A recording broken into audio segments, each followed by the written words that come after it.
விடை தெரியா பயணங்களில் சில வினோதமான மனிதர்களையும் கடந்து செல்லத்தான் வேண்டும். கடந்து செல்லும் ஒவ்வொரு நாட்களும் ஏதோ ஒரு அனுபவத்தையே கொடுத்து செல்கிறது. கடிகாரத்தை பார்க்கும் போதெல்லாம் எனக்கு ஒன்றுதான் ஞாபகத்துக்கு வரும். ஓடிக்கொண்டிருப்பது முள்ளல்ல, என்னோட வாழ்க்கையும் தான் என்று. சில பேர் வாழ்க்கையை எப்படியும் வாழலாம் என்றும் வாழுவாங்க. சில பேர் இப்படித்தான் வாழணும் என்று திட்டமிட்டு வாழுவாங்க. இதில் நான் இரண்டாவது வகை. எப்படியும் வாழலாம் என்றவங்க எந்த குறையும் இல்லாமல் நல்லா வாழ்கிறாங்க.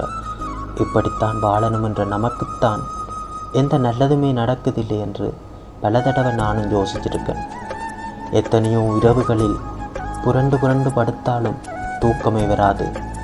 பெரிய ஆசையெல்லாம் ஒன்றுமே இல்லை. எல்லோருக்கும் உள்ளதை போலவே சின்ன சின்ன ஆசைகள் எனக்கும் இருக்குது.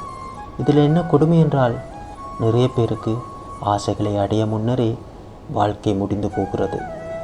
போகும்போது எல்லாவற்றையும் கொண்டா போக போகிறோம் என்று நீங்கள் இதை படிக்கும்போது நினைப்பீர்கள் என்று எனக்கு தெரியும். நிச்சயம் எதையும் கொண்டு செல்ல மாட்டோம் என்பது உண்மைதான்.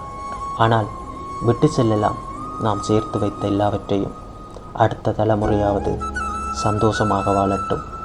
நாம் இந்த உலகை விட்டு சென்றாலும் பல உள்ளங்களில் வாழ வேண்டும். வாழும்போதே கொடுத்து செல்வோம் உண்மையான அன்பையும் பாசத்தையும்.